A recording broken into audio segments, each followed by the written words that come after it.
এইসব এইসব ঠিক আছে। পবিত্র ঈদ উল ফিতরে যত প্রকার মিষ্টান্নই রান্না হোক না কেন, সেমাই এর মধ্যে অন্যতম। ধনী গরিব সবার বাসায় ঈদ উপলক্ষে সেমাই তৈরি হয়, কিন্তু কিছু অসাধু ব্যবসায়ীদের কারণে বাজারে স্বাস্থ্যসম্মত সেমাই পাওয়া দুষ্কর। তবে অস্বাস্থ্যকর ও মানহীন পণ্য উৎপাদন বন্ধে বরাবরের মতোই তৎপর প্রশাসন। রমজানে প্রতিদিনই দেশের কোথাও না কোথাও চলছে অভিযান। এরই অংশ হিসেবে দিনাজপুরের হিলিতে নোংরা ও অস্বাস্থ্যকর পরিবেশে সেমাই তৈরি ও একটি লাইসেন্সে 2 স্থানে কারখানা চালানোর দায়ে 4টি প্রতিষ্ঠানকে 60,000 টাকা জরিমানা করেছে ভ্রাম্যমাণ আদালত।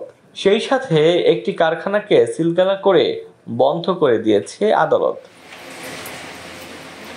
মঙ্গলবার দুপুর থেকে শুরু করে বিকেল পর্যন্ত হিলির ডাঙ্গাপাড়া ও বোয়ালদারে অবস্থিত বিভিন্ন সেমাই কারখানায় অভিযান চালিয়ে এই জরিমানা করেন উপজেলা নির্বাহী কর্মকর্তা ও নির্বাহী ম্যাজিস্ট্রেট।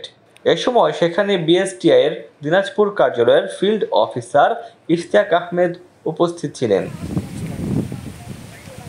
ভ্রাম্যমাণ আদালত সূত্রে জানা যায়, হিলির ডাঙ্গাপাড়া এলাকায় অবস্থিত সেমাই কারখানাগুলোতে নোংরা অস্বাস্থ্যকর পরিবেশে সেমাই তৈরি হচ্ছে এমন খবরের ভিত্তিতে সেখানে অভিযান চালানো হয়।